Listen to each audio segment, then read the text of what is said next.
दिल की लगी बुरी चीज़ होती है। रात बरसात आग आंधी किसी की परवाह नहीं करता है आदमी। देख लो पुतली ऐसे आंधी पानी में गायब हो गई। कमीनी, तन्नों का भी ख्याल नहीं किया। 3 महीने की जान माँ के बगैर बच सकती है भला? नाचने वाली के पास दिल नहीं होता। दरोगा श्यामराव तुरंत असगरी के पास पहुंचा। तन्नों को गोद में लिटाए वो कुछ औरतों के बीच घिरी हुई रो रही थी। कैसे भाग गई? मुझे क्या मालूम साहेब, रोते हुए असगरी ने बताया। बोली, मेरी आंख तो तब खुली जब ये बच्ची रो रो कर बेहाल हुई जा रही थी। मैंने सोचा कि शायद पुतली गहरी नींद में सो गई है, पर ये अकेली छटपटा रही थी। मैंने पुतली को सारे घर में ढूंढा, फिर पास पड़ोस में, फिर सारे गांव में, पर वो जोर जोर से रोने लगी। हट हरामजादी, श्यामराव गरजा। झूठ बोलती है साली, ये सारा नाटक तेरा ही रचा हुआ है। पुतली को सुल्तान के साथ भेज दिया और हमें चरका दे रही है। तेरी नस नस जानता हूं, कुतिया कहीं की। असगरी ने दरोगा को अपनी ओर से बहुत विश्वास दिलाने की कोशिश की, पर वो मानता ही ना था, और वही क्या, कोई नहीं मानता था। श्यामराव गरज तरज कर थाने लौट गया। आसपास बीहड़ों में कुछ सिपाही दौड़ा दिए और शाम तक वे सारे थककर खाली हाथ कीचड़ में सने हुए लौट आए। निकल गई पुतली, शायद अब नहीं आएगी। अरे उसका तो बाप आएगा, आखिर कब तक बीहड़ में डाकू के साथ घूमती रहेगी? श्यामराव ने पुलिस हेडक्वार्टर को खबर भेज दी। सुल्तान की रखैल गांव से फरार हो गई है। ख्याल है कि सुल्तान सिंह खुद उसे सतझिरी आकर उड़ा ले गया। तलाश जारी है। मगर उस समय श्यामराव बहुत परेशान हुआ जब पुलिस हेडक्वार्टर से वायरलेस मैसेज मिला। रिपोर्ट गलत है। उस रात सुल्तान सिंह सतझिरी से दूर नौझरी गांव के बीहड़ों में था। पुलिस टुकड़ी से वहां उसका मुकाबला हुआ है। उसने शंकर सिंह पर हमला करने की एक और कोशिश की थी, पर उसे नाकामयाब कर दिया गया। तब शायद पुतली अकेली ही भाग गई। कहाँ? सुल्तान के पास या किसी बड़े शहर में। पुलिस ने बहुत तंग किया था उसे। नहीं, सुल्तान से दिल लग गया था उसका। तरह तरह की अटकलें पुलिस और ग्रामीणों के बीच लगती रहीं। असगरी गाय के दूध में पानी मिलाकर तन्नों को पिलाती और सारे दिन उसे छाती से चिपकाए घूमती। दिन, सप्ताह और फिर माह। मध्य प्रदेश, राजस्थान और उत्तर प्रदेश तीनों प्रांतों के बीहड़ों में फैली पुलिस टुकड़ियों तक पुतली का हुलिया और फोटो पहुंचाए गए। तलाश होती रही, मगर पुतली एक सवाल ही बनी रही। खोज के सिलसिले में बीहड़ों में बसे गांवों में काम करने वाली औरतों को खासी परेशानी हुई। जरा से संदेह पर उन्हें खेत या खलिहान से पकड़कर पुलिस कैंप या थाने पर ले जाया जाता और पुतली के फोटो से मिलान किया जाने पर खेत प्रदर्शन के साथ वापस कर दिया जाता। पुतली कहाँ है? कुछ दिनों खोज और खबरों का बाजार गर्म रहा और फिर पुलिस हेडक्वार्टर से लेकर थाने चौकियों के रजिस्टर भरे जाते रहे और फिर बात जमने लगी। बर्फ हो गई, ठंडी, मरने दो, छोड़ो किस्सा। नुकसान भी क्या होता है उसके होने या ना होने से। नुकसान सिर्फ यही हुआ है कि पुलिस के पास सुल्तान का पता पा जाने का एक रास्ता था, वो मिट गया है। मिट जाए, नया रास्ता बनेगा। श्यामराव ने भी शांति की एक सांस ली। रोज रोज की उलझन मिटी। पुतली गांव में थी, सबकी जानकारी में, तो आए दिन हेडक्वार्टर के अफसर तंग किया करते थे। पता लगाओ, सुल्तान को वही मरवा सकती है, सिर्फ वो। और श्यामराव उससे तंग आ चुका था। कमबख्त कुछ बताती न थी। वहां बिल्कुल नाक की सीध में पुतली ने राइफल कंधे पर टिकाकर साथ तो ली, पर हाथ कांप रहा था उसका। डरती क्यों है? कुछ नहीं होगा। ये बायां हाथ ट्रिगर से आगे की तरफ रख। हाँ, यूं ही, बस ठीक है। सामने खड़ा हुआ आदमी कांपने लगा। क्यों रे, हिलता क्यों है? ठीक से खड़ा रहे। सुल्तान ने उसे डांटा, फिर पुतली की ओर मुड़ा। अरे तू अब भी हिल रही है? डर मत, कुछ नहीं होगा। ट्रिगर पर अंगुली रख दे। उसने पुतली का हाथ पकड़कर अंगुली ट्रिगर पर रखवा दी। हाँ, अब दबा। पुतली ने साहस किया, पर अंगुली बिल्कुल निर्जीव हो गई है। सारा शरीर कांपा। हाय राम, मर जाएगा बेचारा। डरपोक, सुल्तान ने उसे झिड़का, फिर दोनों कंधे दबा दिए। हिल मत, दबा दे ट्रिगर। अरे दबा, सुल्तान चिल्लाया। पुतली ने पूरी ताकत लगाकर ट्रिगर पर उंगली मोड़ी। हाँ छोड़। नहीं ठाकुर, मुझसे नहीं बनेगा। क्यों नहीं बनेगा? दबा दे उंगली, सुल्तान ने गरज कर कहा। पुतली ने आंख मूंद ली। ट्रिगर पर उंगली दबने ही वाली थी कि सामने खड़ा हुआ आदमी भाग दिया। अरे पकड़ो उसे, सुल्तान चिल्लाया और आसपास खड़े गिरोह के लोग उसे पकड़ने दौड़ पड़े। मुझे छोड़ दो, भगवान के लिए मुझे छोड़ दो, किसी ने जैसे सुना ही नहीं। वे उसे घसीटते हुए उसकी पुरानी जगह पर ले आए। सीधे खड़े हो जावे, नहीं तो सचमुच ही गोली पड़ेगी। वो रुआंसा सा हांफता हुआ चुपचाप खड़ा हो गया। उसे लग रहा था जैसे सामने फैले हुए बीहड़ घूमने लगे हैं उसके चारों ओर। सुल्तान ने पुतली के कंधे पर पुनः राइफल टिका दी और कहा, हाँ अब दबा ट्रिगर। फिर वही भय, पुतली के हाथ कांप रहे हैं। सामने वाला आदमी चीखने लगा, नहीं नहीं। अंगुली मशीन के पुर्जे की तरह ट्रिगर पर पहुंची, दबी, धाए। कंधे पर इस जोर का धक्का लगा था कि पुतली गिरते गिरते बची। वो हाँपने लगी थी और उसने देखा कि सामने खड़ा आदमी अब मिट्टी में औंधा मुंह दिए इठ रहा है। उसे लगा बेहोश हो जाएगी वो। सुल्तान ने उसकी पीठ ठोकी। ठीक, शाबाश, अब लगता है तू सुल्तान की घरवाली है। चल आ उसे देखें। उसने आगे चलते हुए पुतली को खींचा। नहीं नहीं, पुतली डरी, मुझसे नहीं देखा जाएगा, नहीं। अरे चल। सुल्तान उसे बांह पकड़कर आगे तक खींच ले गया। जब तक वे उस आदमी के पास पहुंचे तब तक वो दम तोड़ चुका था। रक्त की कुछ धाराएं पीठ पर बिखरती हुई कपड़ों को भिगोती धरती तक बह आई थीं। खून का एक धब्बा, ताज़ा चिपचिपा खून। पुतली ने चीख कर आंखें मूंद लीं। सुल्तान जोर से हंसा। पगली डरती है, ये तो देखती नहीं कि सदा हुआ निशाना लगा है। चलो ठाकुर। पुतली ने पीठ मोड़ ली। अच्छा चल। सुल्तान उसे एक हाथ से संभाले हुए लौट आया। पीछे पीछे गिरोह। आंखें फटी रह गई थी उसकी। सब तरफ खून, गले से लेकर टांगों तक धारें बह आई थीं। दोनों हाथों से सीना थामे हुए वो औंधा पड़ा था। पुतली ने करवट ले ली। अंधेरा खूब गहरा गया है। बाहर पहरे वाले दो आदमी जाग रहे होंगे। कैसे देख रहा था उन फटी फटी आंखों से, जैसे अभी उठकर पूछेगा, बोलो मेरा कसूर क्या है, बोलो। पुतली ने पुनः एक करवट ली। सारा शरीर सिहर उठा। क्या कसूर था उसका? बस इतना कि इस बीहड़ से निकलकर एक और जा रहा था बेचारा। सुल्तान की नज़र पड़ गई थी उस पर। बाबू से कहा था उसने, पकड़कर ला साले को। पुतली ने समझा था पूछताछ करेगा उससे, धमकियां देगा। पुलिस कहाँ कहाँ मिली थी बता, किधर जा रहा है, किस गांव का रहने वाला है। बाबू उसे पकड़ लाया। बच्चों जैसा मासूम चेहरा लिए वो सुल्तान के सामने आ खड़ा हुआ। राम राम ठाकुर। राम राम। धारीदार पैजामा और मटमैली सी कमीज, कंधे पर अंगोछा डाले हुए था वो।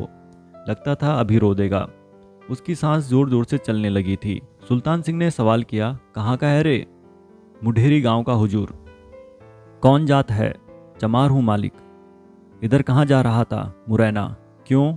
एक मुकदमे के लिए सरकार। कैसा मुकदमा? मुढेरी के पटेल जी ने मेरी जमीन दबा ली है हुजूर।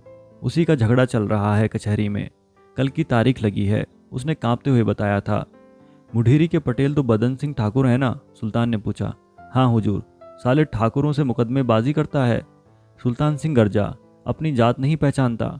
वो कांपने लगा। अभी गोली पड़ी तो चीथड़े उड़ जाएंगे तेरे। वो सुल्तान सिंह के पैरों पर आ गिरा। माफ करो हुजूर, मैं मुकदमा वापस ले लूंगा, गलती हो गई। दूर हट। सुल्तान ने बड़ी बेरहमी से उसे पैर की ठोकर मारकर अलग कर दिया था। फिर अपने साथियों को आज्ञा दी थी, इस चमार को उधर निचले बीहड़ में ले चलो। उसे नीचे ले जाया गया था। सुल्तान सिंह ने पुतली को बुलाया था। मुस्कुराकर पूछा था, निशाना सीखेगी ना? शौक में पुतली ने हाँ कर दी थी। एक बार पहले भी सुल्तान सिंह कह चुका था, गिरोह के साथ रहना है तो थोड़ी बहुत निशानेबाजी जरूर सीख लेनी चाहिए, न जाने किस दिन खतरा आ जाए। और पुतली को लगा था ठीक है। वो पुतली को साथ लेकर नीचे वाले बीहड़ों में उतर आया। एक चौड़ी दरार में वो जा रुका जहां गिरोह के कुछ डाकू उस चमार को पकड़े हुए खड़े थे। वो आदमी समझ नहीं पा रहा था ये सब क्या और क्यों हो रहा है। पुतली भी नहीं समझी थी। तब तक नहीं समझी थी जब तक कि सुल्तान सिंह के आदेशानुसार उस व्यक्ति को कुछ कदम दूर ठीक पुतली के सामने खड़ा नहीं कर दिया गया था। हिलना मत, सुल्तान ने उससे कहा था और फिर पुतली की ओर राइफल बढ़ा दी थी। ले, निशाना सीख। पुतली समझ गई।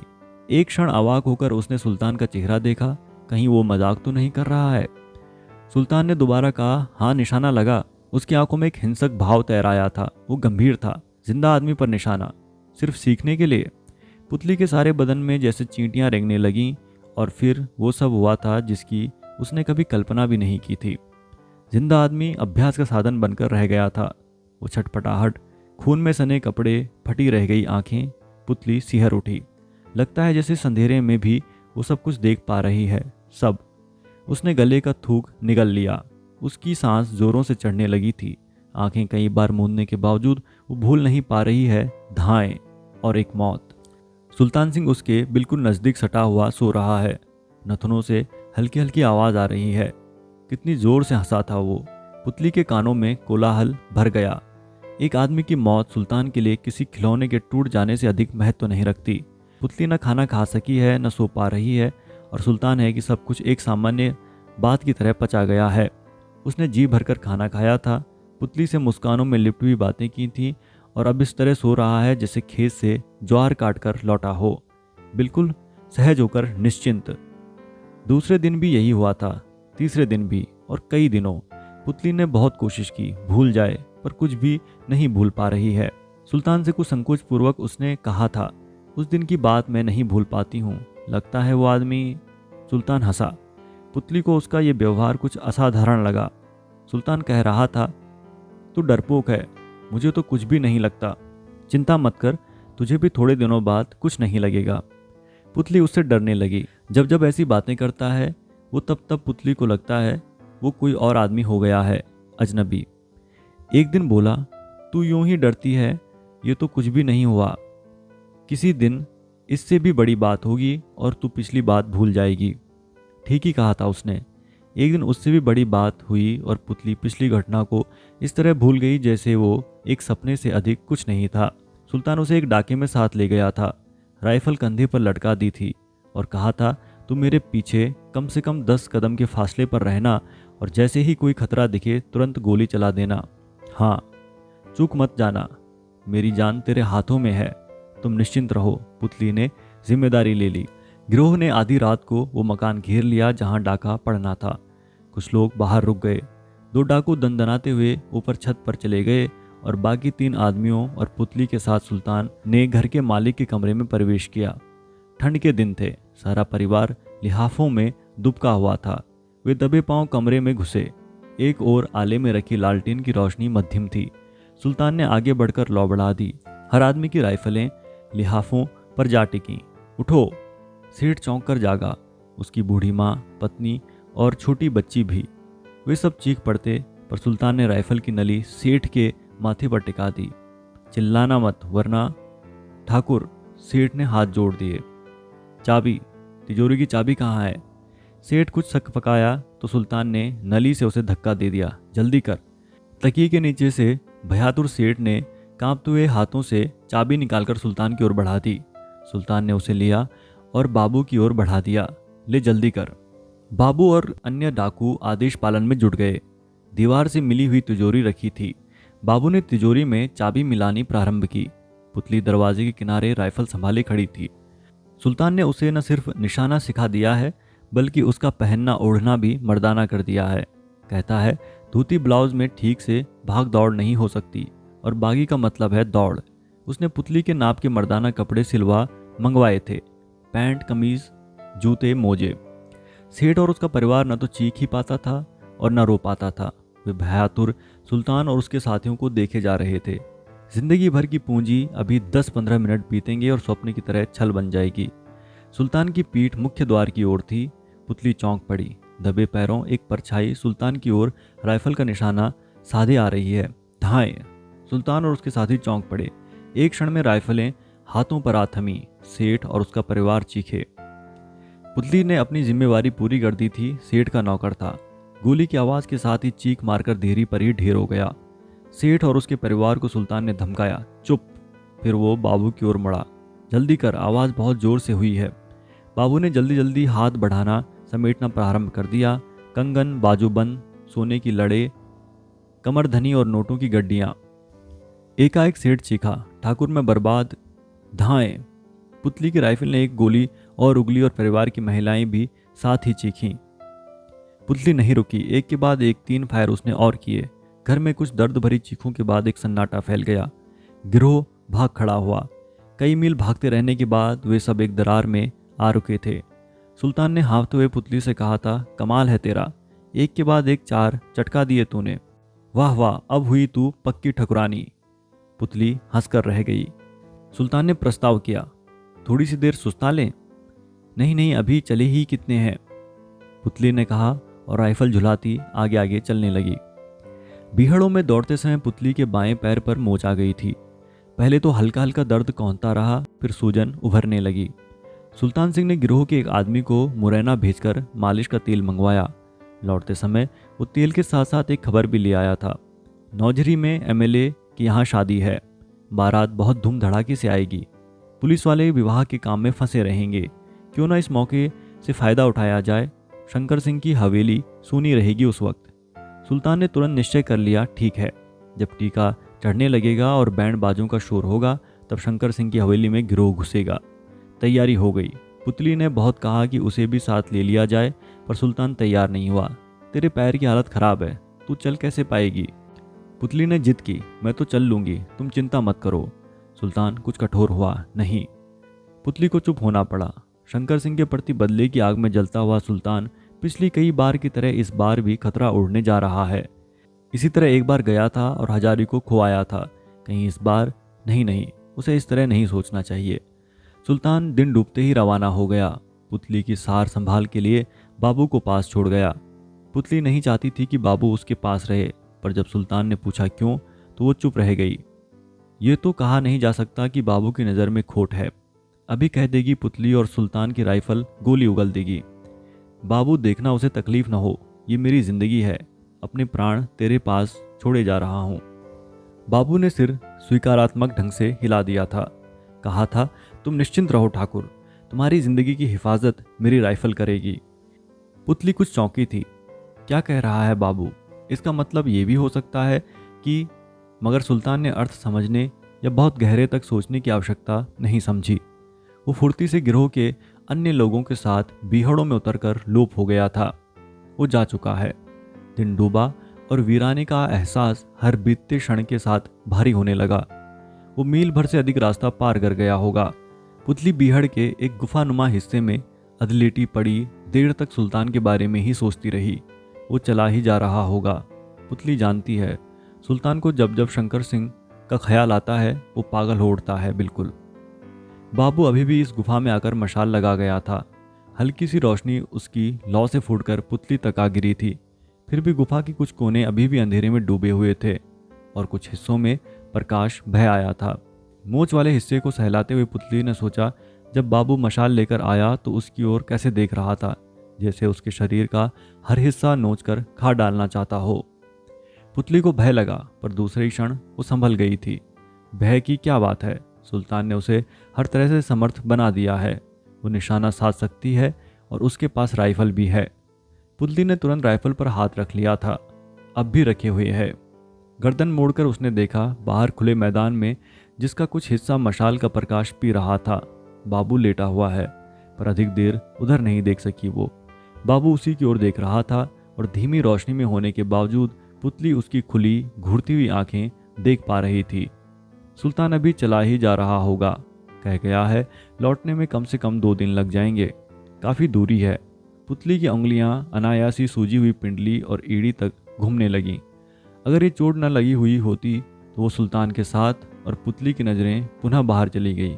वो अब भी देख रहा है, बिल्कुल पहले की ही तरह। क्या इरादा है इसका? पुतली पहले ही सोच रही थी, कहे कि इसे मत छोड़ जाओ, पर सुल्तान 100 अच्छाइयों के बावजूद एक बुराई की गिरफ्त में भी है। जिद, इसी जिद में उसने हजारी को दिया था और इसी जिद में पुतली को। पुतली ने नज़दीक रखी राइफल पर पंजा कस दिया। कैसे देख रहा है जैसे चीता बैठा हो, पर क्या कर सकता है उसका। पुतली ने जैसे खुद को भुलावा देना चाहा, मगर मन नहीं मानता। कैसे माने, जब से दोबारा गिरोह में आई है पुतली, सुल्तान की नज़र बचाकर बाद इसी तरह उसे देखता रहा है, बिल्कुल यूं ही नोचकर खा जाने के मूड में। कुछ दिनों तक पुतली ने समझा था बाबू की आदत है, किसी किसी आदमी के देखने का ढंग ही ऐसा होता है जिससे लालच झांकता रहे, चोर का सा प्रभाव छोड़ती हुई नजरें। मगर जल्दी ही पुतली को भूल सुधार कर लेना पड़ा था। बाबू की आंख औसत आंखों जैसी ही है। जब वो पुतली को देखता है वे आंखें कुछ असाधारण ओढ़ती हैं, बिल्कुल श्यामराव जैसी। बयान के बहाने जब उस दिन थाने में बुलाकर श्यामराव ने ऊल जलूल बातें की थी, तब उसकी आंखें भी बिल्कुल बाबू जैसी ही थीं। पुतली इन आंखों का अर्थ खूब समझती है, उसने जल्दी ही समझ लिया था बाबू की आंखों में क्या है।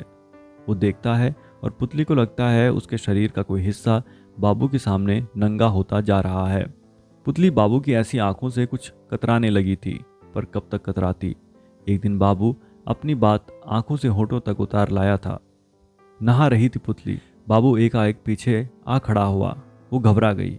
बाबू को कोई डर नहीं था। सुल्तान के बाद गिरोह में वो ही एकमात्र ऐसा आदमी है जिसकी बंदूक का आतंक हर आदमी के सिर पर नाचता है। सुल्तान रिश्तेदारी के एक विवाह में शामिल होने के लिए काफ़ी दूर एक गांव में गया हुआ था। पुतली नहाने के लिए बेसली नदी के किनारे बीहड़ों की ओट वाले हिस्से में उतर आई थी। गिरोह के बाकी लोग खाना बनाने में व्यस्त थे और इस बीहड़ के पार उनके और पुतली के बीच एक पर्दा था। पुतली ने गीले कपड़ों में शरीर सिकोड़ लिया, दोनों हाथों से छातियां छिपा लीं, कुछ घुर्रा कर बोली, क्यों आया है तू? बाबू हंसा। वो उसके गीले कपड़ों में चिपक कर उभर आए शरीर को नज़रों से नोच रहा था। जांचे पिंडलियां, गीली लटों से छाया हुआ चेहरा, डरी हुई आंखें। बाबू ने कुछ न कहकर होठों पर जीभ फिरा ली। पुतली फिर गुर्राई, क्या काम है? देखता नहीं है मैं? यही देखने तो आया हूं मेरी जान। उसने जान शब्द रबर की तरह खींचा था। आने दे सुल्तान को, पुतली ने धमकी दी। आने दे। बाबू बड़ी ढीठता से हंसा। जाता है कि नहीं? पुतली आवेश में उठ खड़ी हुई। बाबू हिला तक नहीं। खड़ी हुई पुतली के शरीर का हरोभार और अधिक स्पष्ट हो गया था। वो उसकी ओर बढ़ा जैसे किसी सम्मोहन में खिंच रहा हो। पुतली पीछे हटी। देख देख, मैं कहती हूँ तू चला जा यहाँ से, चला जा। जाना तो पड़ेगा ही पुतली बाई, मगर आज तो प्यास बुझा कर जाऊंगा। नदी किनारे जो आ गया हूँ। उसने झपट कर पुतली को बाहों में जकड़ लिया और होंठ पुतली के गालों पर टिका दिए।